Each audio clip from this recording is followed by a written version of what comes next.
Bonjour Issa. Bonjour. Moi je sais que ça s'est pas toujours bien passé pour toi ici à l'Atlético, des matchs difficiles. Est-ce que tu peux quand même nous donner un bon et un mauvais souvenir ici que tu as vécu avec le Betis ou Villarreal? Ouais, il y en a plusieurs. Je crois qu'assez récemment, on a gagné avec Villarreal. Et j'ai dû marquer aussi contre mon camp aussi, et avec Villarreal aussi. Ouais, c'est pas forcément un mauvais souvenir parce que ce type d'expérience te fait grandir. Donc, j'appelle pas ça un mauvais souvenir. Au contraire, ça fait grandir en tant qu'homme et footballeur aussi. Bonjour Aïssa, Edgar Groslo pour RMC Sport, Ouais. derrière. Après cette victoire face au Real, comment vous en avez parlé avec le groupe dans le vestiaire? Est-ce que ça vous donne confiance et est-ce que vous avez vraiment envie de vous baser sur ce match-là qui est historique pour le club pour continuer à faire des grands matchs cette saison en Ligue des Champions? Oui, bien sûr, ça donne énormément de confiance de battre peut-être la plus grosse équipe. Bah, si, la plus grosse équipe, vu qu'ils ont gagné la Ligue des Champions l'année dernière, forcément, mais je pense qu'on est passé à autre chose. On a fait de l'analyse de ce match-là, les bonnes choses qu'on a fait, mais aussi les moins bonnes choses. Et maintenant, c'est du passé. On est focalisé sur les prochains matchs, et notamment le match de demain qui va être très compliqué. Bonjour Aïssa, Stéphane Carpentier pour La Voix du Nord. Puis-je avoir votre avis sur Antoine Griezmann, qui est un joueur que vous avez régulièrement croisé en Liga? Qu'est-ce que vous en pensez justement? Est-ce que c'est un avantage de l'avoir déjà affronté plusieurs fois? Oui, je pense, je connais ses caractéristiques, surtout que je suis défenseur et lui attaquant. J'ai joué énormément de fois en Liga. J'ai peu de choses à vous apprendre sur ce joueur-là. En tout cas, si vous ne le savez pas, ici, c'est une légende. Il est vraiment très apprécié et il a fait énormément de bonnes choses, que ce soit à la Real Sociedad, à l'Atlético Madrid ou même Barcelone, sur le peu de temps qu'il a été. Mais très grand joueur. C'est bon pour Aïssa. On va pouvoir passer au coach. Merci beaucoup.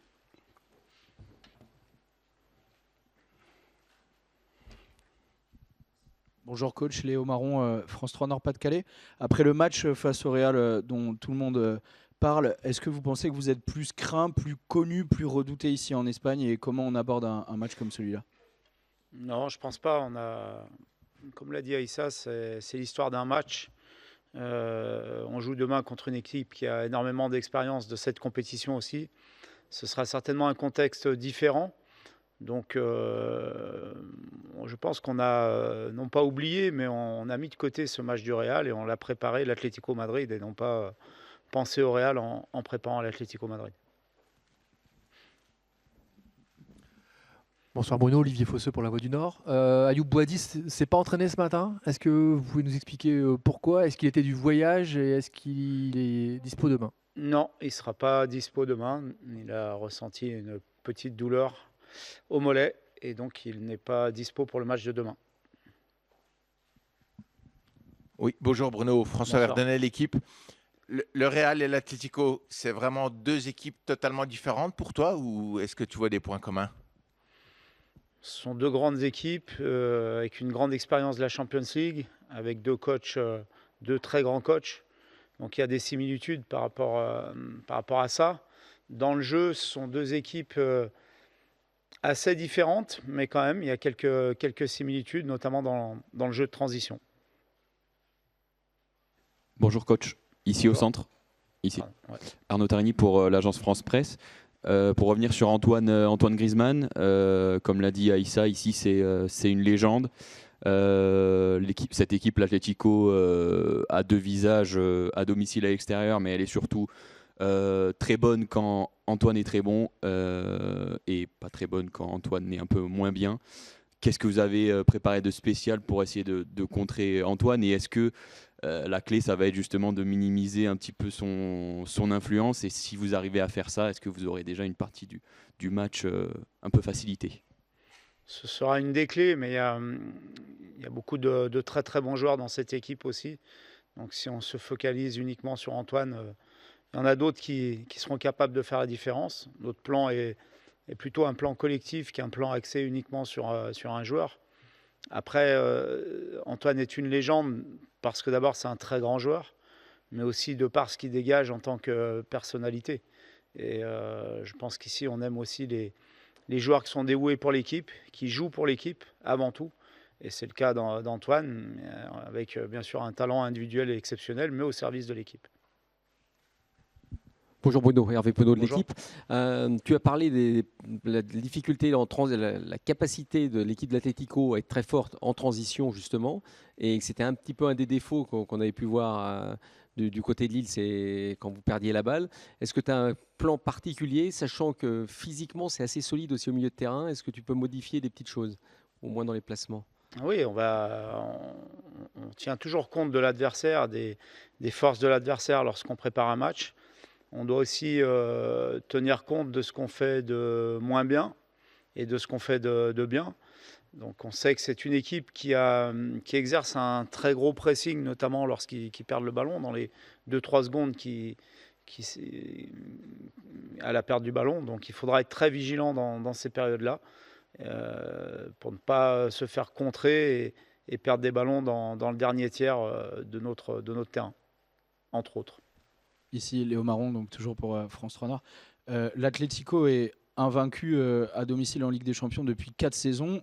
Comment on arrive ici? Avec quelle ambition? Quelles sont les clés du match? Et est-ce qu'il va falloir emballer le match, jouer de façon très offensive, au risque de se faire contrer? Non, mais c'est un match où on a encore une fois tout à gagner, puisque l'Atlético est largement favori, de par leur expérience, de par l'effectif et l'habitude qu'ils ont de ces très très grands matchs. Mais on est là pour jouer notre jeu, et évidemment qu'on va mettre en place des choses pour être bien organisé, pour bien défendre, parce que c'est la base. Et sans ça, on ne peut rien espérer. Mais on ne se contentera pas que de ça, à l'inverse de ce qu'on a pu faire à Monaco, par exemple. Et j'espère, en tout cas, j'ai envie, j'ai la volonté de voir mon équipe jouer de toutes ses forces lorsqu'on aura le ballon et de poser des problèmes à cette équipe.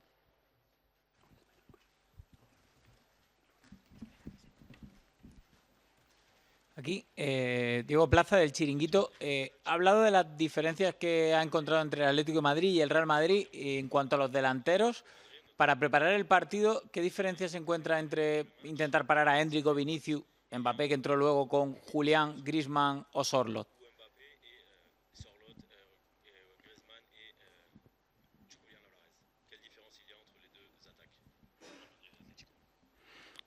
Au Real Madrid, il y a beaucoup de joueurs de transition qui vont très très vite à la récupération. Si on parle d'Antoine, c'est plus un joueur qui vient entre les lignes, qui est intelligent, qui se déplace très très bien et qui fait jouer les autres. Sorloth, on le connaît bien puisqu'on l'a affronté avec Rennes. Et Aïssa était dans l'équipe de Villarreal aussi. C'est un joueur plus de fixation, qui est capable de prendre la profondeur, et qui est aussi, malgré son gabarit, un très très bon joueur balle au pied. Donc ils ont des forces différentes du Real, mais ça reste une très très grande équipe. Alvarez, on le connaît, il est champion du monde. C'est un international argentin, c'est un joueur qui va très vite aussi, qui est très bon techniquement, qui peut évoluer dans l'axe, qui peut évoluer sur un côté. Donc ils ont beaucoup de force, mais on a démontré, nous aussi, par la performance qu'on a faite dernièrement contre le Real, qu'on était capable de résister à ça et de poser des problèmes à nos adversaires. Bonsoir Bruno, Raphaël Marquand pour le Petit Doigt.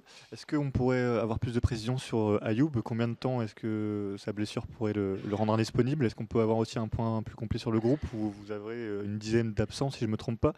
Et puis pour rester sur ce groupe-là, on a vu 3 membres de votre groupe jouer en réserve samedi. Quelle était la volonté derrière ce placement en réserve et qu'est-ce que vous en avez appris de cette rencontre? Merci. Concernant Ayoub, on n'a pas de délai pour l'instant, puisque la blessure est toute récente. Le point sur le groupe, j'ai noté parce que je voulais oublier personne. On a Mitch Bakker, donc qui est absent. On a Ethan Mbappé, Samuel Umtiti, bien sûr, et Nabil, qui sont des absents en longue durée. Ocon, qui est toujours en réathlétisation. Thiago Santos, qui, comme vous le savez, va bientôt subir une opération du genou. Ismaili, qui est en bonne voie, mais pas encore prêt. Et donc Ayoub qui s'est blessé au mollet, plus la non-qualification d'André Gomez. Donc ça fait beaucoup d'absents. Mais c'est le lot des équipes qui jouent la Coupe d'Europe. Et on a aussi des joueurs qui sont là pour compenser tous ces absents. Et c'est aussi ça la force d'un groupe, je le dis souvent. On ne fait pas une saison à 11 ou 12 joueurs, on fait une saison à 22, 23, 24 joueurs. Et tous doivent être concernés et saisir leur chance lorsqu'on donne l'opportunité. Concernant le match de la réserve, l'idée, comme on avait joué vendredi et que ça nous laissait un peu de temps jusqu'au match de mercredi, c'était de donner du temps de jeu à des jeunes joueurs qui en avaient peu, parce que c'est important pour eux. Parce que souvent, lorsque vous avez des joueurs en post-formation et qui font partie du groupe professionnel, ils font beaucoup de bancs, comme on dit, mais ils ont aussi besoin de compétition et de jouer, donc c'était dans ce but-là.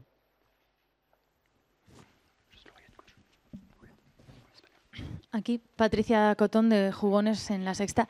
Bueno, el Atleti viene de perder contra el Benfica, vosotros venís de ganar frente al Madrid. No sé si notas en el vestuario un punto extra de confianza por estos factores. Oui, c'est évident que la victoire contre le Real nous donne de la confiance et montre qu'on est capable de faire de grandes choses, y compris contre de très très grandes équipes. Mais encore une fois, le match de demain sera un match dans un contexte complètement différent. Donc ce serait une grave erreur d'arriver ici avec beaucoup de certitude. On doit jouer ce match de manière différente de ce qu'on a fait contre le Real. On sait que c'est une équipe qui récupère beaucoup de ballons dans la moitié adverse et qui se projette très vite. Donc on devra déjà être vigilant par rapport à tout ça, être très concentré et encore une fois être très relâché lorsqu'on aura le ballon pour jouer notre jeu. C'est ce que j'attends de mon équipe, qu'elle montre un visage ambitieux lorsque nous aurons la possession.